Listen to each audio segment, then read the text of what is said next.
sa iba-ibang lugar, attorney, na yung like sa narinig namin nung last, merong iba na nag-online registration pero naniningil sila. Oy, hindi po pwede yan. Kaya yung forma natin na pinakita, not for sale talaga. So kung maningil ka, paano? Hindi may sale na, kailangan i-reklamo yan. Kasi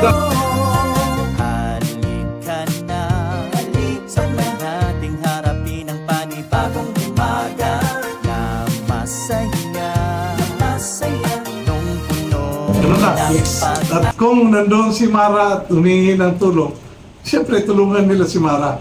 Kanina, salamat at Mayor Tribe increase kasi kailangan namin ng maraming volunteer. With Mara around, nakikita, na-inspire yung iba na mag-volunteer.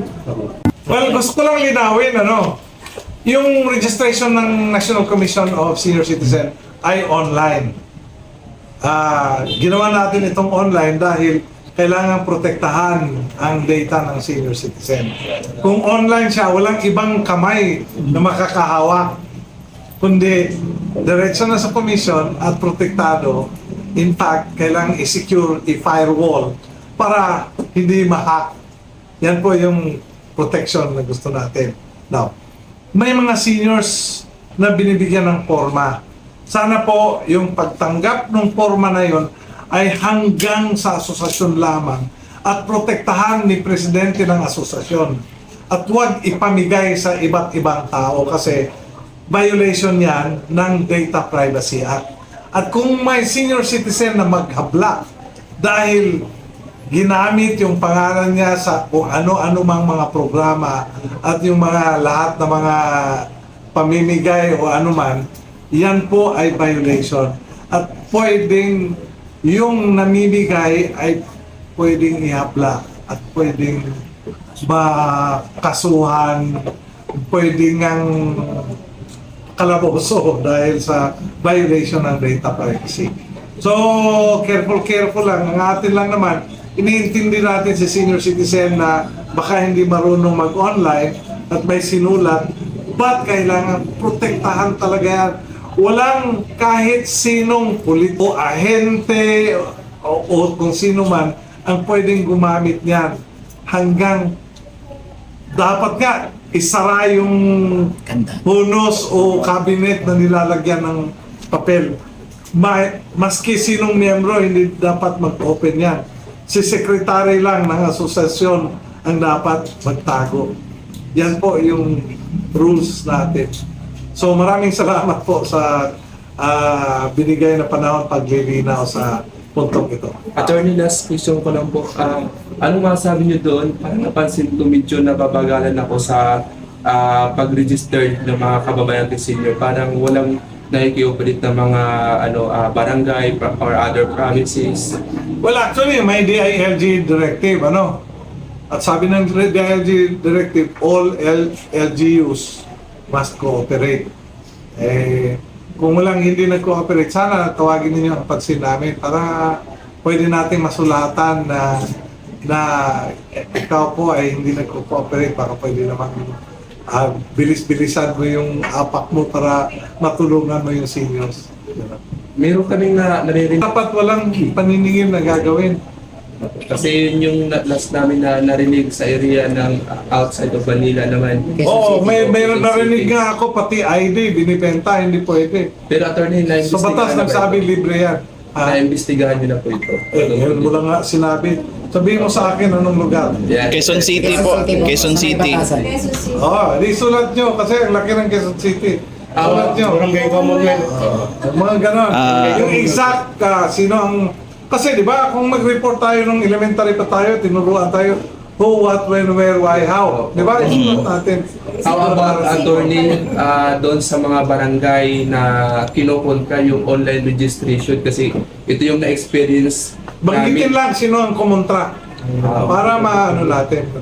In short, sir, parang pinipigilan po nila yung... Kailangan banggitin natin sino ang pumipigil. Para matawag ng pansin. Kasi hindi lang tayo dito ang involved pati si DILG involved din. Si DILG, medyo naman masama ang nila pagka hindi sila sinunod. Di ba? Kasi na-encounter namin yun at may napaaway pa kami tapos munti ka ipapadampot pa daw kami that time. Yeah, so Opo. at saka itawag nyo sa online kasi pwede natin tawagan yung mga ganong klaseng bumabara. So yun lang sir. Sir, isa pa. Sir, ano po masasabi niyo sa kuskusang ginagawa ni Ms. Mara Tumundong sa online registration? Nako, sabi ko Hindi nga, lamang po sa Maynila, maabot na po sa probinsya. Ano po masasabi niyo, sir? sabi ko nga kanina, salamat at Mayor Tribe increase. Kasi kailangan namin ng maraming volunteer. With Mara around, nakikita, na-inspire yung iba na mag-volunteer. Dapat tulungan natin lahat ng seniors, mga anak at apo, dapat tumulong. Di ba? Yes, sir. Sige. Na yung online registration na kung saan masuportahan ng mga senior citizen, ng mga NGO. Yan po, inuulit-ulit ko yan. Yung mga baka mamaya wala na po yung senior na yun, yung mga form na inaano sir. So, can you make a... Well, inuulit-ulit ko lang ha. Ang gusto natin online registration dahil protektado siya. So, sana po lahat na seniors mag-online register. Kung hindi marunong isang senior na mag-online register, hingin niyan ang tulong ng taong pinagkakatiwalaan niya. Kaya ang banggit natin, anak, apo, kapitbahay na pinagkakatiwalaan. Bakit? Kasi kung wala kang tiwala sa binigyan mo na impormasyon at binenta yung impormasyon na yan, may kasalanan, may krimen na nangyari. So, dahil may violation ng data privacy, yung nakaalam na may violation ng data privacy, pati na yung senior mismo ay dapat magreklamo at ihabla. Iklaro natin yan. Now, may mga areas na talagang hirap, walang signal, etc.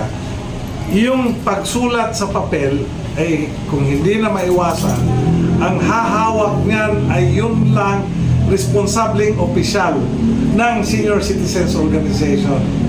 Si kapitan, si konsehal, walang karapatan na hawakan ang papel. Doon sa opisyal ng asosasyon lamang.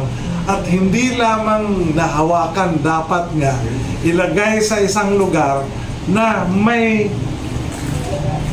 kandado at susi, silyado, para hindi kahit sino ang magpapasa. Again, any violation ng data privacy, may mahahabla. Na kaya sana careful ang mga opisyal ng barangay, munisipyo, lungsod, probinsya sa pag-handle nito data privacy. Sir, mensahe nyo na lang